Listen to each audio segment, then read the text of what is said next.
अस्सलाम वालेकुम स्टूडेंट्स। हम पार्ट 2 की तरफ मूव करते हैं अकाउंटिंग के। तो क्वेश्चन नंबर 46 है difference between reserve and provision. A reserve is an appropriation of profit to strengthen the financial position of the company, while a provision is a charge against profit to cover a known liability to anticipated loss। Reserve एक appropriation profit यानी profit में से लिया गया हुआ कुछ reserve होता है, यानी आप प्रॉफिट में से कुछ परसेंटेज अपने जो अकाउंट्स हैं इसके आपकी फ़र्म के उसके अंदर रिज़र्व करते हैं, उसको आप रिज़र्व कहते हैं। और प्रोविजन ऑफ प्रॉफिट, प्रोविजन जो आप against profit to cover known liability, अपनी लाइबिलिटीज़ को कवर करने के लिए जो आप प्रोविजन में से कुछ पैसा खर्च करते हैं उसको आप क्या कहते हैं कि वो आपका क्या एंटिसिपेटेड लॉस है। Depreciation and amortization, depletion and amortization क्या? Depletion refer to the allocation of the cost of natural resources over their usage, while amortization is the process of spreading the cost of intangible assets over their useful life। Depletion and amortization, depletion आप कहेंगे cost of natural resources over their usage, यानी natural resources की कीमत क्या है इस्तेमाल के मुताबिक। वाइल अमोर्टाइजेशन वो प्रोसेस है जिसमें आप इंटेंजिबल एसेट्स को यूज़फुल लाइफ को क्या करते हैं बयान करते हैं। Formula for calculating adjusting capital, formula क्या है कैलकुलेट एडजस्ट कैपिटल के लिए? तो एडजस्टेड कैपिटल इक्वल होता है opening capital plus additional capital minus drawing plus share of profit minus share of loss. Single entry system and characteristics, single entry system क्या है और इसकी खसूसियात क्या हैं? Single entry system is a simple accounting A single entry system is a simple accounting method where transactions are recorded only once. It is typically used by small business and its characteristics include simplicity, easy to use and limited finance information. Single entry system एक simple accounting method है जिसमें transaction एक तरफ record की जाती हैं और ये स्मॉल बिज़नेस के लिए इस्तेमाल किया जाता है। स्मॉल बिज़नेस इसको इसलिए इस्तेमाल करते हैं क्योंकि ये बहुत ज़्यादा आसान होता है, ठीक है, और इसके फाइनेंस की इंफॉर्मेशन भी इसमें कम से कम होती हैं। Nominal partner and minor partner कौन से हैं? Nominal partner allows their name to be use by the firm without contribution capital और participation in management. Nominal partner वो पार्टनर होता है जो फर्म को ना तो सरमाया देता है और ना ही फर्म में मैनेजमेंट में हिस्सा लेता है, लेकिन फिर भी फर्म उसका नाम इस्तेमाल करती है, तो ऐसे पार्टनर को आप नॉमिनल पार्टनर कहते हैं। A minor partner is the partner under the age of 18, वो पार्टनर जिसकी उम्र 18 से कम होती है। Who can be admitted to their benefits of the partnership with the consent of all partners, लेकिन फिर भी इसको पार्टनरशिप में ऐड किया जाता है अपने फ़ायदे के लिए, ठीक है, लेकिन इसमें तमाम पार्टनर्स का कंसेंट होना लाजमी है, यानी तमाम पार्टनर्स के मशवरे के साथ इसको शामिल किया जाता है। Define capital fund, define accumulated depreciation, capital fund क्या है और अकमुलेटेड डेप्रिसिएशन क्या है? A capital fund also known as a general fund, capital fund एक जनरल फंड होता है, represent the total amount of equity, जो टोटल अमाउंट ऑफ इक्विटी को रिप्रेजेंट करता है ऑफ ओनरशिप की in a non profit organization, जो ऐसी ऑर्गेनाइजेशन होती हैं जो प्रॉफिट जनरेट नहीं करती। Accumulated depreciation is the total amount of depreciation expense that has been recognised for the asset since it was put into services. Accumulated depreciation वो depreciation होती है जो टोटल अमाउंट डेप्रिसिएट एक्सपेंस पर की जाती है और फॉर एन एसेट्स के लिए it was put into services, और इसको सर्विसेज में पुट किया जाता है। Define under writer and promoters, under writer कौन लोग होते हैं और प्रमोटर कौन लोग होते हैं?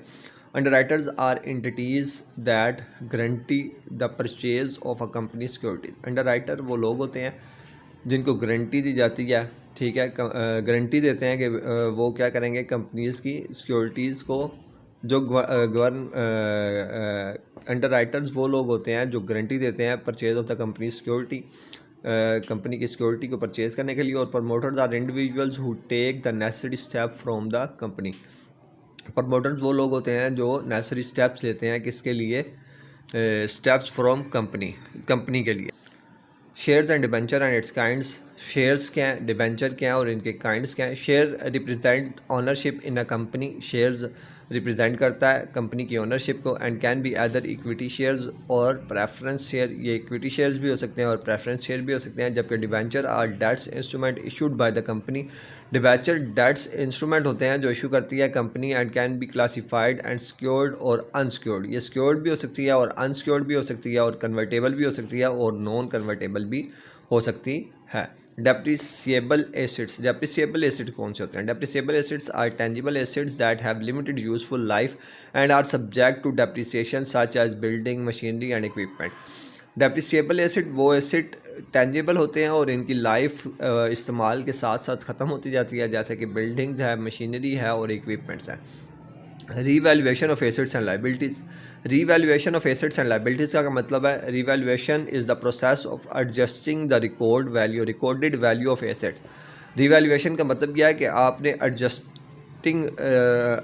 एडजस्ट करनी है record value of assets and liabilities को reflect the current market value के साथ। तो इसको आप क्या कहते हैं? Revaluation of assets and liabilities. यानी मार्केट के अंदर जो आपका एसेट है उसकी कीमत बढ़ी है या कम हुई है, तो इसके मुताबिक आप उसको रीवैल्यूएट करते हैं।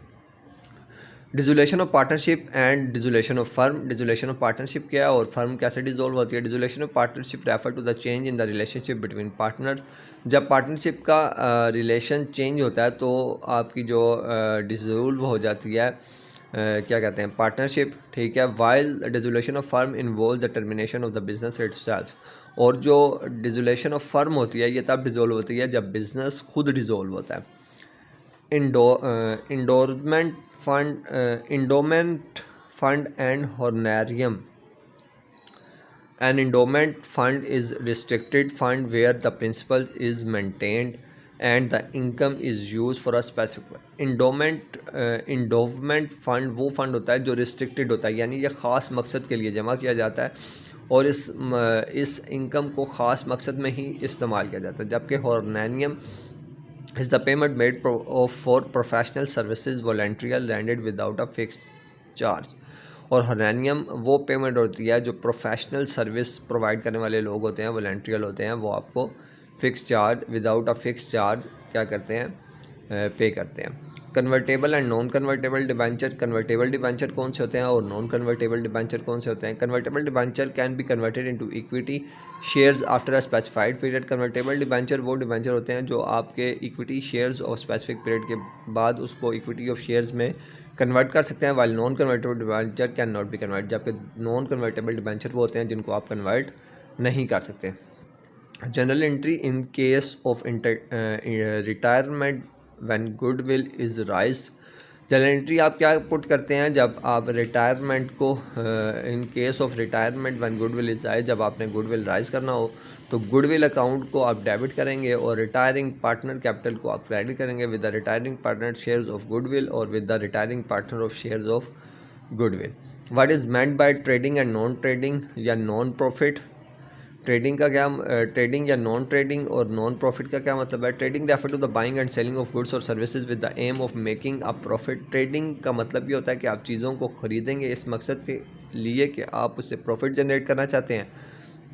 नॉन ट्रेडिंग या non profit organisation operate with the primary objective of provide services to their members of the public rather the generating profit. जबकि नॉन प्रॉफिट या नॉन ट्रेडिंग का मतलब ये होता है कि आपकी फ़र्म या आपका इदारा इसलिए चीज़ों को जनरेट करे कि उसका मकसद ये ना हो कि उसने क्या करना है कि प्रॉफिट को जनरेट करना है। 5 general entries for capital introduce by partner. अगर कैपिटल इंट्रोड्यूस करते हैं पार्टनर तो उसके लिए क्या जनरल एंट्री करेंगे? तो जब भी पार्टनर इंट्रोड्यूस करेंगे कैपिटल तो उसकी जनरल एंट्री क्या होगी? कैश या बैंक अकाउंट को आप डेबिट करेंगे और पार्टनर्स कैपिटल अकाउंट को क्रेडिट करेंगे। What is consignment. कंसाइनमेंट क्या होती है? Consignment refer to the arrangement where goods are send by the owner. Consignment ये अरेंजमेंट होती है जिसमें गुड्स सेंड करता है ओनर अपने कंसाइनर को, यानी अपने consignment refer to an arrangement where goods are sent by owner consignor to an agent consignee for sale on the consigner behalf। Consignment ऐसी अरेंजमेंट ऑफ गुड्स होती है जब ओनर अपनी गुड्स को किसी एजेंट को भेजता है जिसको आप कंसाइनी कहते हैं, सेल ऑन कंसाइनर बिहाफ, यानी कि वो कंसाइनर के नाम से उनको बेचेगा। The consignor retain ownership, consignor के पास ही ओनरशिप रहती है ऑफ द गुड्स की अनटिल दे आर सोल्ड, जब तक कि वो उनको बेच नहीं देता। Explain the proforma invoice briefly. Proforma invoice क्या होता है, इसको ब्रीफली एक्सप्लेन करना है। Proforma invoice is a preliminary bill of sale send to the buyer before shipment और delivery of goods. Proforma invoice एक प्रीलिमिनरी बिल होता है जो सेंड किया जाता है बायर को बिफोर शिपमेंट और डिलीवरी और शिपमेंट से पहले गुड्स के बारे में। It provide details of goods, जो डिटेल्स ऑफ गुड्स रखता है, क्वांटिटी उनकी बताता है, वैल्यू बताता है, एंड द स्पेसिफिकेशन, और मुख्तलिफ स्पेसिफिकेशन इसमें शामिल होते हैं। It is not an actual invoice and is use for informational purpose. ये एक्चुअल इनवाइस नहीं होती, ये इंफॉर्मेशनल पर्पज़ के लिए इस्तेमाल की जाती है। और to request payment in advance, और इसलिए होती है ताकि आप पेमेंट एडवांस ले सकें कुछ ना कुछ। What is meant by memorandum of association? Memorandum of association का क्या मतलब है? The memorandum of association MOA is a legal document that outlines the constitution and power of company. Memorandum of association एक legal document होता है जो outlines देता है, ये constitutions and power of company बताता है। It defines the company's objective, ये कंपनी का मकसद बताता है। Scope of operation बताता है। And relationship with its shareholder, और उनके relationship क्या है शेयर होल्डर्स के बारे में वो बताता है। Briefly explain the realisation of account. Realisation of account क्या ये आपने बताना है। The realisation of account is prepared during the dissolution of partnership firm to determine the profit and loss from the sale of assets and settlement of liabilities. Realisation of account prepare किया जाता है जब आपकी firm dissolve होती है, तो आपने ये देखना होता है कि आपका एसेट्स बेच कर आपकी लाइबिलिटीज़ पूरी होती हैं या नहीं। Record the value realised from assets, इसमें आप वैल्यू रियलाइज़ करते हैं एसेट्स की। And payment made for liabilities, और पेमेंट मेड करते हैं लाइबिलिटीज़ की। Right 3 types of debentures and share. 3 types of debenture और शेयर बताने हैं आपने। डिबेंचर के 3 types, secured debenture, unsecured debenture और रिडीमेबल डिबेंचर। जबकि शेयर्स की 3 किस्में, इक्विटी शेयर्स, प्रीफरेंस शेयर्स और bonus shares. What is meant by revaluation account. Revaluation account क्या है? A revaluation account prepare to record the increase or decrease in the value of assets and liabilities when a change in their book value is necessary, such as during the admission, retirement or death of the partner. Revaluation account वो account होता है जो आप prepare करते हैं जब आपका asset increase या डिक्रीज़ होता है, आपकी लाइबिलिटीज़ इंक्रीज़ या डिक्रीज़ होती हैं। On the book value is necessary, इनकी बुक वैल्यू नेसेसरी होती है, ज़रूरी होती है। ये कब होता है? जब कोई पार्टनर क्या करता है, एडमिट होता है, या कोई पार्टनर रिटायर होता है, या किसी पार्टनर की डेथ हो जाती है। Define joint stock company. What is meant by perpetual existence of joint stock company. Joint stock company क्या है और perpetual existence of joint stock company क्या है? A joint stock company is a business entity where with capital divided into transferable shares. एक joint stock company business entity होती है जो dividable shares में क्या होती है, ट्राइडेबल और ट्रांसफरेबल शेयर्स में डिवाइड होती है। Perpetual existence means the company continues to exist even there are change in ownership. Perpetual existence का मतलब यह है कि कंपनी कॉन्टीन्यूसली एग्जिस्ट करती है अगरचा if there are change in ownership, उसकी ओनरशिप क्या हो जाए, तब्दील हो जाए, और मैनेजमेंट, उसकी मैनेजमेंट तब्दील हो जाए, और ensuring the long term continuity, और ये लॉन्ग टर्म कंटिन्यूटी के लिए भी हो सकता है। What are 3 difference between cash book and receipts and payment account. Cash book और रसीट और पेमेंट अकाउंट में क्या फ़र्क है? तो इसका आंसर पहले फीचर्स दिए गए हैं, फिर कैश बुक और receipts and payment account. Nature, जी नेचर में फ़र्क है। जनरल एंड लेजर, इसकी नेचर में जनरल और लेजर है। A summary of cash transaction, जबकि जो आपकी रिसीट्स एंड पेमेंट है उसमें समरी ऑफ कैश ट्रांजैक्शन होती है। बेसिस, इसमें रिकॉर्ड ऑल कैश ट्रांजैक्शन की जाती है, जबकि रिसीट्स एंड पेमेंट में record only actual receipts and payments. Period इसका डेली पीरियडिकली है, और ये क्या है, एनुअली है। What journal entry will have to be made when profit is earned on sale of asset। अब journal entry क्या करते हैं जब आप प्रॉफिट अर्न करते हैं ऑन सेल ऑफ एसिड। फिर the general entry when profit is earn to the sale of asset is cash, और बैंक अकाउंट को आप डेबिट करते हैं, प्रॉफिट एंड लॉस अकाउंट को आप क्या करेंगे, क्रेडिट करेंगे, और स्पेसिफिक एसिड डिपोजल अकाउंट। ठीक हो गया? तो ये थे आपके कुछ इंपॉर्टेंट 70 क्वेश्चन है जो मैंने पास पेपर से लिए हैं, तो आपने इनको याद करना है अच्छी तरह से। ठीक है, तो इंशाल्लाह इसी में से पेपर बनेगा। मिलते हैं नई वीडियो में, तब तक के लिए अल्लाह हाफिज़।